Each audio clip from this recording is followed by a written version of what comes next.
This video explores the Iranian options in hurting the US assets in the Middle East, as well as analyzes the Iranian ability to shut off the Strait of Hormuz.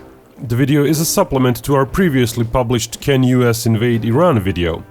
As any US involvement is highly dependent on support of Middle Eastern countries, the geopolitics of a war with Iran is extremely important. And now onward with our feature presentation. The US has many bases in the Middle East. Some are permanent bases, others are for temporary detachments, and some, like the Omani ones, are basically partnerships with arranged access when needed. They can all be both an asset and a liability. Would they all be used? And what allies are likely on both sides?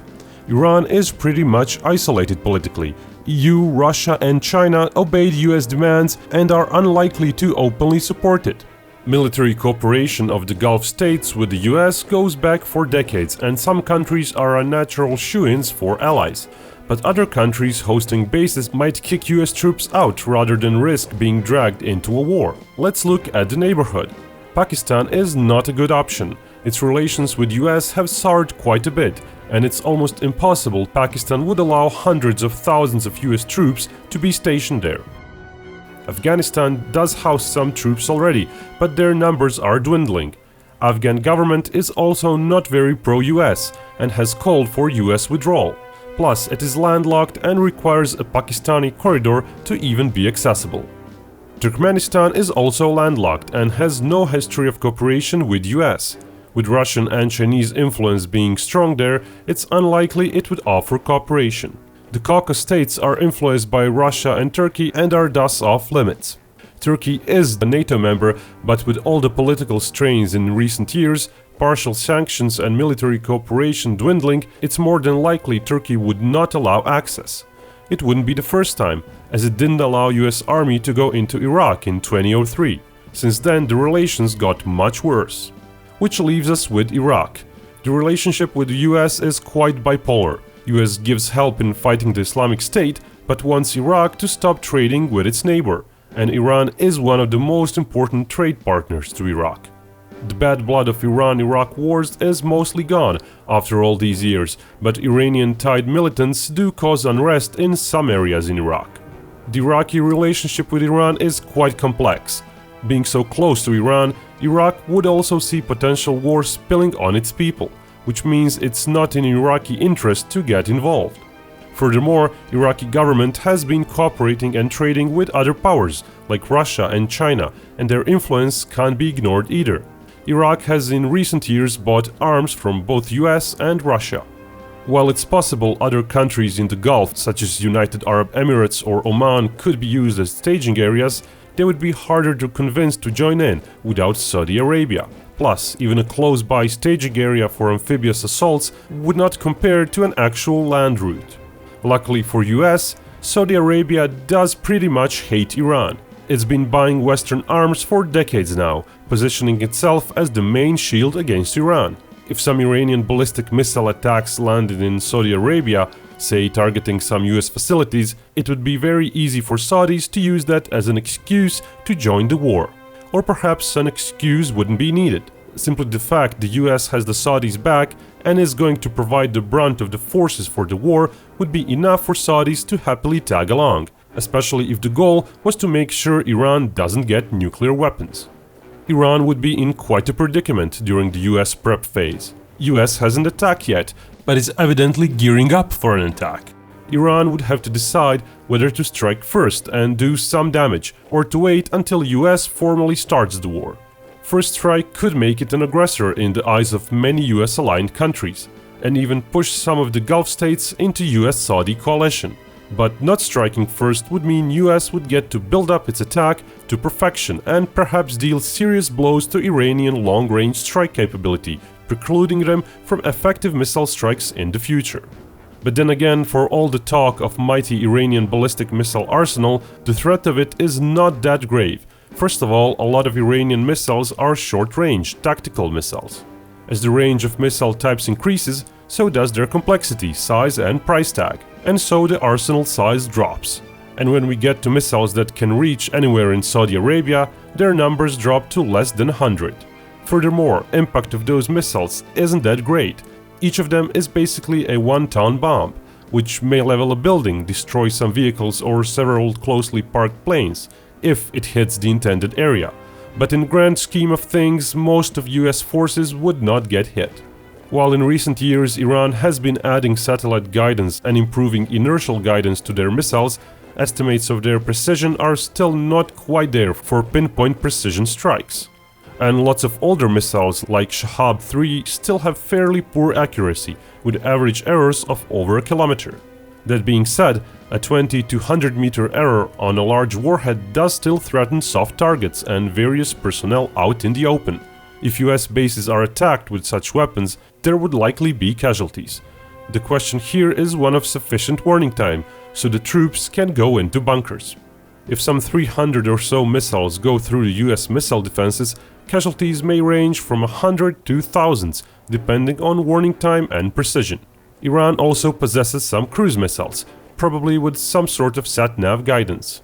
While easier to intercept, those cruise missiles, though fewer in number, might actually inflict just as much damage as the ballistic ones due to their greater precision. The medium-range missile defenses waiting for the Iranian strikes would initially be the two United Arab Emirates THAAD batteries, as well as any US Navy ship that might be in vicinity. That's if Iran decides to strike very early on. US would likely bring in additional anti-ballistic missile defenses as first order of business, before the other assets arrive. Saudi Arabia also has some Patriot batteries, good against short-range missiles.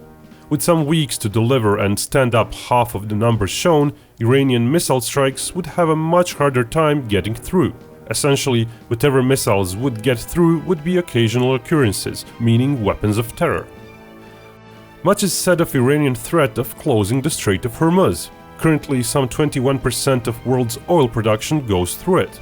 Iran is indeed in favorable position geographically to pause oil shipments for some time.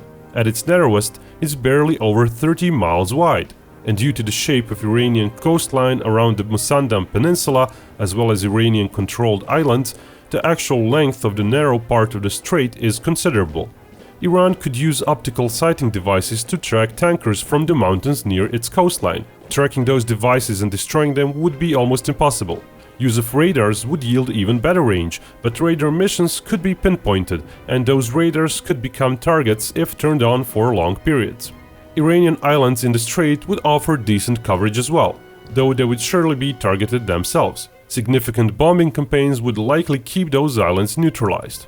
And after air supremacy is established, even some airborne or air assaults might be possible to further prevent Iran from using those islands. Still, Iranian stocks of anti-ship missiles are considerable. Some have optical guidance, which gives no warning of incoming threat. Trying to locate the targeting systems or launchers along Iranian coast would not be an easy task, especially until Iranian air defenses are neutralized. Furthermore, Iranian submarines, including their plentiful midget subs, could just sit silently and wait for tankers to torpedo them. Before that, they would be used to deploy numerous undersea mines. While both subs and mines can be hunted from the air without much risk to US ships, those efforts would still take time and would require silencing most of Iranian air defenses.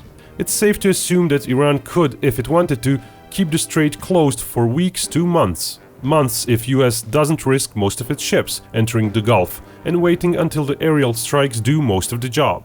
Or weeks if it's willing to trade several of its ships for taking quicker control of the Gulf.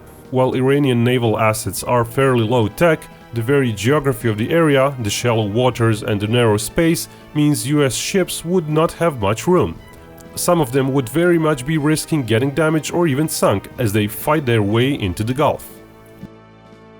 Given how Saudis and even United Arab Emirates can export part of their oil via pipelines bypassing the strait, and given how the US, as the world's biggest oil producer, would actually benefit from temporary spike in oil prices, US Navy may indeed not be in a rush to risk its ships and reopen the strait.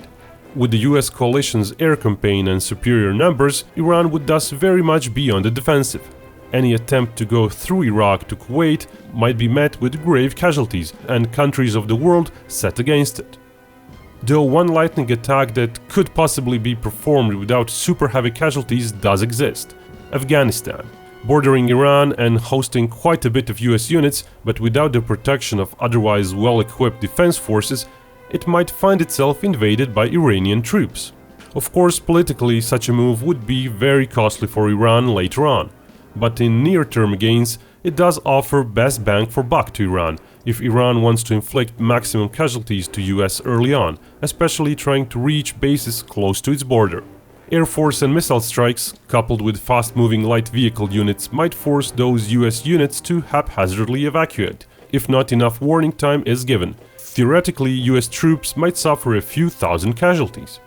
Still, while US might not have a lot of heavy equipment right there and then, reinforcement planes would quickly be brought in, unless Pakistan holds a firm stance of no US overflights.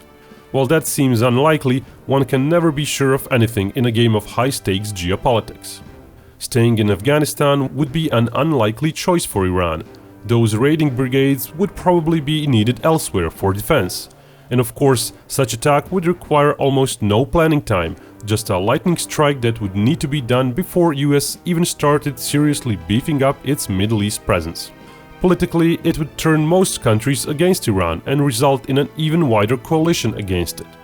Iran is clearly in a damned if you do and damned if you don't kind of situation militarily, and its options are limited. The best it can hope for is to withstand the US airstrikes and do limited occasional missile strikes for symbolic damage to the US. Most likely course of conflict would be a continuation of tit-for-tat moves. Tankers seized here, drone down there, until some US lives are lost and US performs some quick airstrikes with whatever assets it has nearby, followed by Iranian ballistic missile retaliation. And then the cat would be out of the bag. US would bring in more airstrike assets, and weeks or months of bombing would commence, depending on the political will of US leadership. And result may be just some damage on Iranian Air Force, Navy and air defenses, or near total destruction, if months to a year of bombing are performed. Looking at some of the past US air campaigns and the size of Iran, it may very well be that 1,000 combat planes may need several months to do some appreciable damage to Iranian forces, its economy and its nuclear development program.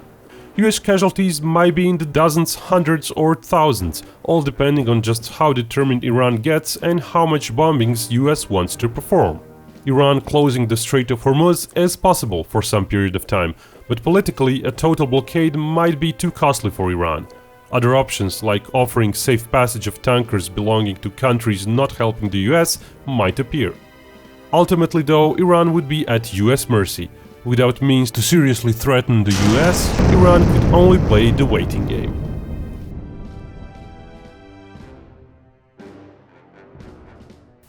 And remember, Binkov may talk about hypothetical wars, but only real peace can bring us all together.